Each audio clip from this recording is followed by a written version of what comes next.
Nice to meet you guys. How's everyone doing today? Good, how are Good. you? Good. I had a lot of fun with this show, and I'm curious if you each have similar friend groups like this in your own lives. Well, we've kind of become that friend group, the five of us. We I um was we gonna spent a lot say, of time in Toronto together, in each other's rooms, and I feel like we've become like a meld of the characters and ourselves.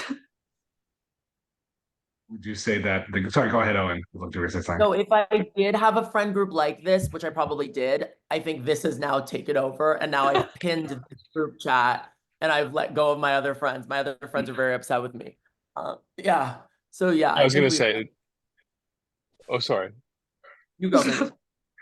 just the exact same thing. I think it's truly the cast plus the creators have become exactly that to me in like the most fun way, and everyone is kind of their character in their own different fun ways, which is fun.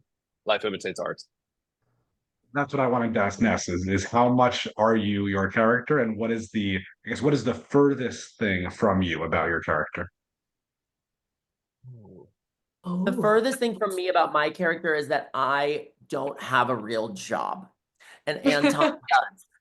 So I just get to act and do a podcast, and that's so fun. But Anton actually has to sit down and actually join a Zoom and actually go into the office, his finance job. So I would say I can't relate to that at all. So that was really tough to actually, I had to method. I had to actually get a job to process that. And I the yeah, I would say I'm very similar to Anton in some ways, but I think emotionally he is way, I think fortunately I'm a little more emotionally available than he is. He's more emotionally reserved, even though he is crazy. And I think I was most similar to Paul when I was like 22, like a few years ago, and I think maybe some of like the Canadian qualities are similar, and uh I think the thing most unlike it, I think I hopefully I'm like a little Paul's a little aloof sometimes and a little just like happy go lucky along for the ride, and I definitely need to know the details of what's going on and like need to know the itinerary a little bit. And I think Paul would never probably doesn't even know what that word means. So yeah, a little different. I feel like I'm the opposite. Like I feel like Billy is far more type A and like organized than I am. I'm definitely far like messier, like in like literally messier than she is. It's fun to get to watch some of the storylines from this season. And Lucy, I enjoy getting to see you with Charlie Cox, who I feel like people have seen in very different contexts than this one. And I'm curious Yeah. what your expectations were of him as a co-star and how he lived up to those or surprised you. Well, I didn't know who he was before, which I don't mind saying because he knows that. But I met him and we like immediately just clicked. Like we just got along like a house on fire.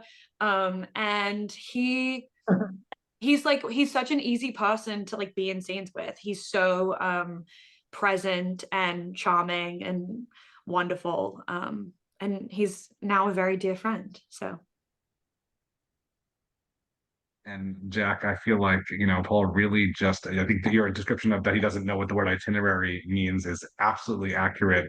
And he just doesn't ask any questions too. That's the other thing is like you'd think that he would have some curiosity to understand if everybody knows everything else. I just I found that very amusing, especially when he's with somebody like Julia Fox, who was just what was the experience of getting to share that? And I would hope you had a little bit more knowledge going in with her. Yeah, she was incredible. That was yeah, that's my favorite part about Paul is that he's just along for the ride, and he doesn't really know what's going on, and he doesn't really he's just maybe wherever the wind blows, and whoever in the group wants to he's there for the adventure. But getting to work with Julia Fox was so fun because she was, I almost said so Julia. Um, but she was so just exactly what I thought and so incredibly funny. And I think that there's a really funny scene with her and Issa, and I believe that that was all just Julia Fox being Julia. Like I think that was all just her own dialogue, she's an and that improv was genius.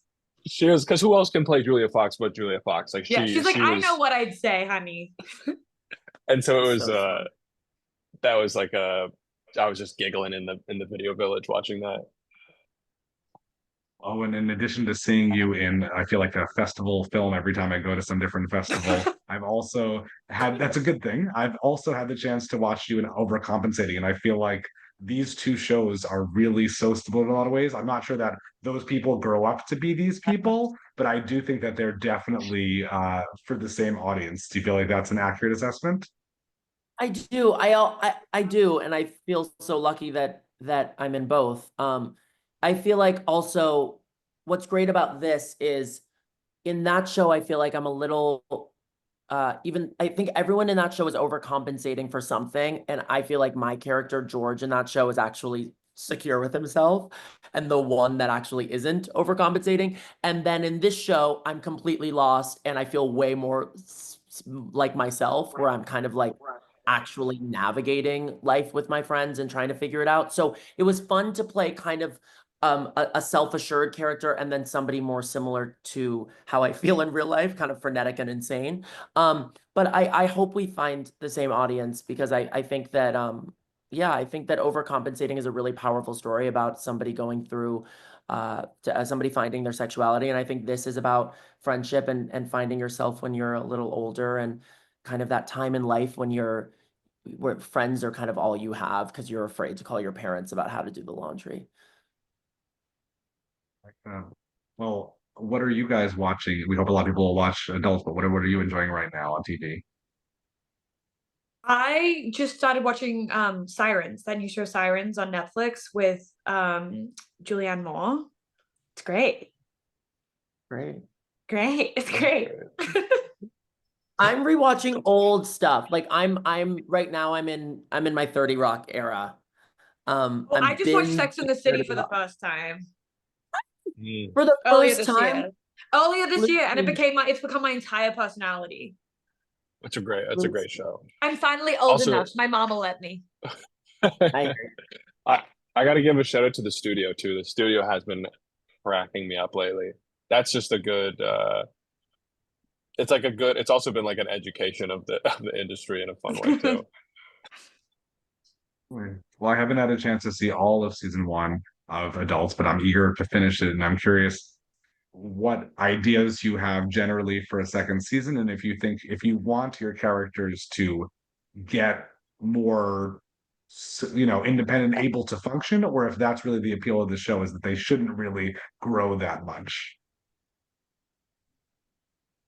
I think I, codependency is beautiful with these people, and I think we want to see more of that ultimately. But I do think, of course, there will be. I think what the beauty of the show is the push and pull, which is similar to how we feel in real life, right? You're like you're pushed forward towards independence, and then ultimately a friend needs you, and you're pulled back to the house. So I feel like that's what Ben and Rebecca established so well and wrote so well, and I would love to keep doing that and having them be in the next season. How yeah, about you guys? I think that it's so even independent of age. Like even if we did this for 20 more years and we were doing this in our 40, like the characters were all in their 40s, I think that there's still those yeah, codependency, figuring out life, how do you navigate still adulthood themes like that, like Owen said, that push and pull, I think it's so immediate in your 20s because that's when you're first hit with it. But I think that's just like being a human for forever. So I think that I just want to see that continue. And like And then we'll Owen do said, a they wrote it reboot. so well. We'll do a reboot when we're all in a And nursing just like home. that. It's an and just Yeah. like that, but we're all in a nursing home together. We're living together again. When It's we're called like senior. 85. Yeah. Senior. I Seniors. love that. Seniors, geriatrics. Senior. Yeah, geriatrics. Like you're planning for that already. That's great. Well, before I let you go, I know everyone's viewing preferences are different.